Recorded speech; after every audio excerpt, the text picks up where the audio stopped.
Assalamualaikum warahmatullahi wabarakatuh. Waalaikumsalam warahmatullahi wabarakatuh. Selamat malam, Sobat Penjaga Nusantara, dimanapun Anda berada. Terima kasih masih bersama dalam podcast Penjaga Nusantara, episode ke-15, dengan tema 40 minggu menuju masa depan berkelanjutan. Saya Edi Gesel, dan masih bersama Bapak Taufik Supriyadi, selaku penggiat pencegahan lingkungan krisis planet. Apa kabarnya Pak malam hari ini Pak? Alhamdulillah baik Mas Edi, luar biasa. Syukur alhamdulillah. Di episode ke-15 kali ini kita akan bahas tentang sumur artesis warga ET8 RW 04 Malaka Jaya. Apa saja di Penjaga Nusantara akan kita kupas tuntas. Pak Taufik, Ya Mas. kan di media percontohan pembelajaran krisis planet ET8 RW 04 sudah ada 40 item. Dan ditambah satu item sumur artesis dan sudah diresmikan oleh Pak Aspem. Mungkin Sobat Penjaga Nusantara ada yang belum mengerti sumur artesis itu apa sih Pak? Baik, terima kasih Mas Edi, Sobat Penjaga Nusantara. Alhamdulillah kita bisa bertemu kembali. Pertanyaan Mas Edi ini luar biasa menggelitik sahabat Penjaga Nusantara untuk mengetahui bahwa di RT 8 RW 4 Malaka Jaya ini sudah ada sumur artesis warga yang dibuat khusus untuk warga RT 8 RW 4 Malaka Jaya dan sekitarnya. Artesis sendiri ini diambil dari daerah di Perancis sana Mas Edi. Kalau di sini perapatan Ciamis gitu ya. Di sana ada di Perancis sana ada daerah namanya Artois. Di sana prinsipnya adalah prinsip sumur artesis ini adalah memanfaatkan tekanan air yang apabila disentuh, digali, dia akan memancar keluar Mas Edi. Nanti di layar ada terlihat juga kira-kira gambarannya seperti itu, sehingga di tempat ini harapannya air ini terpenuhi untuk warga yang memerlukan. Kenapa dibuat? Karena kemarin sempat PDAM ini dari 40 rumah warga RT 8 RW 4 Malaka Jaya termasuk tetangga RT itu juga beberapa menggunakan PDAM. Sehingga warga di sini guyup rukun, berembuk, kemudian bermusyawarah, patungan lah gitu ya untuk mengadakan sumur artesis gitu. Alhamdulillah terlaksana dengan kedalaman 30 meter kita bisa mendapatkan air bersih, dan ini juga masih masih kita litbangkan. Kalau memang ternyata harus lebih dalam lagi, kita akan cek nanti gitu Mas Edi. Mungkin sementara itu Mas Edi. Oh iya Pak. Di gambar ini kan tadi ada proses pembangunan sumur artesis ya Pak. Siap. Sumur artesis kan memancar langsung ya Pak dari sumbernya. Kenapa di lingkungan Bapak RT 8 RW 04 itu memakai pompa dan menggunakan listrik, itu bagaimana Pak? Siap, ini jeli sekali Mas Edi Geseng nih sahabat Penjaga Nusantara. Memang di gambar ini terlihat artesis well ini, artesis sumur artesis ini memang seharusnya memanfaatkan hidrolik tekanan dari dalam bumi gitu. Nah ini, namun kenyataannya ini kalau misalkan tidak kita gunakan pompa, ini ada kekhawatiran pertama lahan kita terbatas, bagaimana terlihat di layar. Ini untuk mengebor saja karena space-nya sedikit, terpaksa harus mengambil sedikit damija, daerah milik jalan gitulah ya. Kan ada damaja, damija gitu, daerah manfaat jalan, daerah milik jalan. Harus mengambil sedikit ke dalam gitu. Kemudian kalau dibiarkan terbuka, mengandalkan airnya langsung dari bumi keluar begitu, kekhawatiran pertama itu kan dalamnya 30 meter. Kalau Mas Edi Geseng nunduk, kemudian kuncinya jatuh gitu ya, kunci motor gitu. Itu kira-kira bisa ngambilnya nggak, kan susah. Jadi terpaksa kita memikirkan keselamatan dan kenyamanan warga begitu. Jangan sampai nanti ada anak kecil mainan, nauzubillah lah, masuk terperosokkan, kita juga repot. Ditutup malah jadi repot. Terpaksa digali, kita pasang casing dengan paralon yang kuat, yang katanya insya Allah 50 tahun kuat Mas Edi, sampai punya anak cucu nanti ya. Itu kemudian kita pasang pompa di atasnya Mas Edi. Pompa ini dalam rangka untuk menjaga stabilitas air, karena kita tidak sempat mengetes seberapa kuat tekanan dari artesis ke atas gitu. Kalau diamati sih memang sampai permukaan airnya ada, cuma untuk sampai keluar tumpah ini kan kita nggak tes gitu ya, karena memang waktu itu pembuatannya juga buru-buru mengingat warga ada yang membutuhkan air kan gitu ya. Nah, kemudian yang ketiga, ini juga untuk estetika juga, karena berada di gang padat penduduk, supaya warga juga tetap nyaman, pengendara kendaraan bermotor ataupun pedagang liwat. Nah, ini kan kelihatan nih lebarnya hanya mungkin 2 meter gitu jalanannya. Kalau misalkan kita biarkan terbuka, takut mengganggu mobilisasi warga yang melintas gitu Mas Edi. Sementara itu Mas Edi. Oh iya Pak, terima kasih Pak. Dan di gambar juga tadi ada water well itu ya Pak. Perbedaan sumur timba sama sumur artesi itu apa sih Pak? Oh ya siap. Ini berat banget nih tambah malam Mas Edi. Sahabat Penjaga Nusantara, ini kalau lihat di gambar ada sumur timba dengan sumur artesis. Keduanya sama-sama kalau sekarang sih rata-rata dengan bor gitu ya untuk mendapatkan mata airnya sama-sama di bor. Kalau dulu zaman nenek moyang kita, orang tua kita dulu, kakek nenek kita mungkin masih kerja bakti digali gitu sampai nemu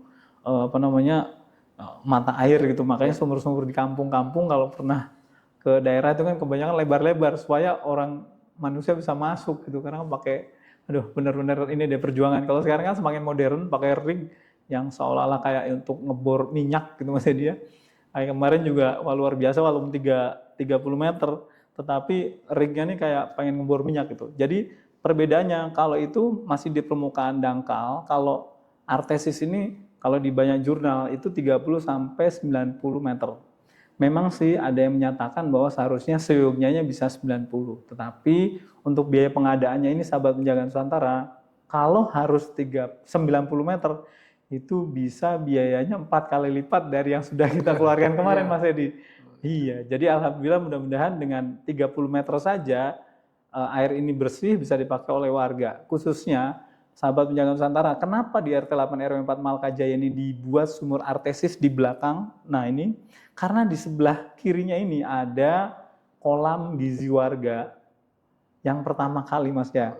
Jadi pada saat nanti ingin dikuras, diganti airnya, kelompok tani perikanan itu tidak kesulitan mendapatkan air. Karena kemarin kita evaluasi berapa bulan, berarti 6 bulan lebih pada saat ingin menguras, menambah air baru.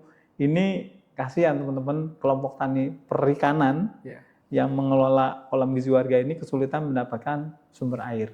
Nah, dengan diadakannya sumber artesis di sisi belakang, jadi bisa dimanfaatkan, kemudian ditambahkan dengan pompa air jet pump gitu ya, pasokan air ke kolam ini lebih cepat gitu. Gitu Mas Edi. Siap. Terima kasih Pak atas jawabannya. Berarti sudah dimanfaatkan ya Pak? Siap. Itu. Alhamdulillah begitu jadi malamnya, pagi hari warga subuh tuh langsung memanfaatkan. Kenapa? Karena ternyata ada galian di dekat rumah sakit di belakang, itu nggak ada pemberitahuan, langsung air warga yang pam ini mati gitu Mas Edi.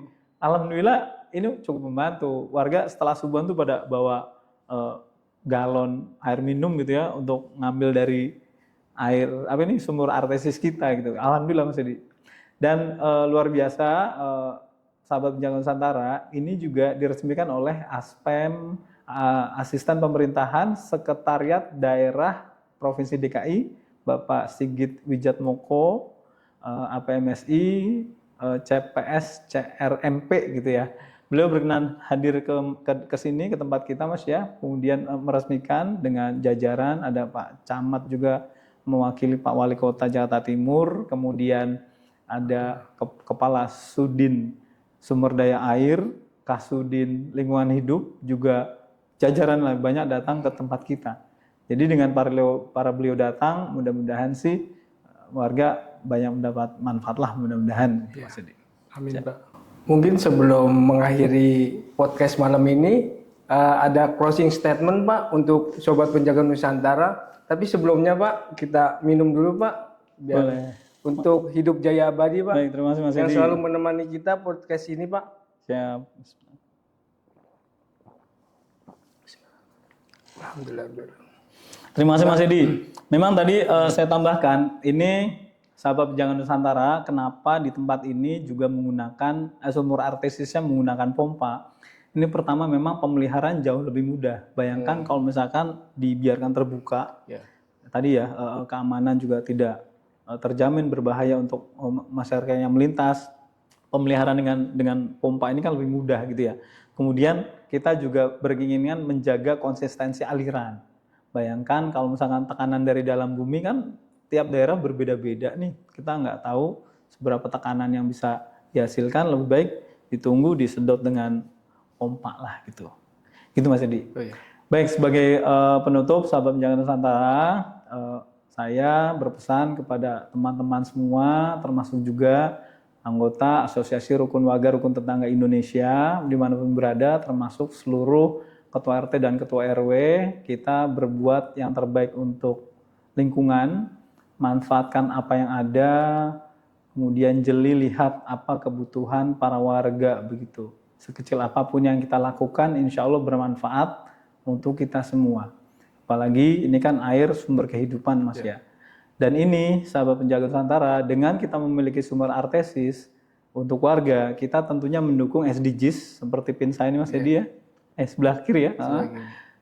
Kita mendukung SDGs khususnya di nomor 3, nomor 6 dan nomor 11. Nomor 3 ini adalah tersedianya air bersih, kesehatan masyarakat. Kemudian yang keenam adalah tersedianya air bersih dan sanitasi. Yang ke SDG 11 adalah kota dan komunitas yang berkelanjutan. Jadi harapannya di sini pembangunan ini terus berkelanjutan, masyarakat tetap bisa memanfaatkan air yang ada di lingkungan terdekat. Termasuk juga yang akan mendapatkan manfaatnya adalah tanaman kita. Tanaman ini kan dalam rangka juga untuk menjaga wilayah ini tetap bersih, segar, dan penuh oksigen. Bayangkan beberapa bulan yang lalu yang masih sedikit tanaman begitu ya, dibandingkan dengan sekarang kan harusnya lebih baiklah kualitas udaranya gitu Mas. Ini ikhtiar kita. Jadi sekali lagi sahabat Penjaga Nusantara, jaga lingkungan tetap lestari, semoga anak cucu kita bisa memanfaatkan ini semua untuk lingkungan yang lebih baik. Terima kasih Pak. Siap. Sobat Penjaga Nusantara, tentunya sangat inovasi yang menginspirasi ya. Sejatinya kita adalah penjaga alam. Bergeraklah untuk kelestarian lingkungan. Mau tahu persisnya pencegahan krisis planet di Penjaga Nusantara solusinya. Bersama tumbuh maju. Penjaga Nusantara Untuk Indonesia. Terima kasih Pak, selamat malam. Terima kasih, Mas Edi. Terima kasih Sobat Penjaga Nusantara semuanya. Assalamualaikum warahmatullahi wabarakatuh. Waalaikumsalam warahmatullahi wabarakatuh. Terima kasih.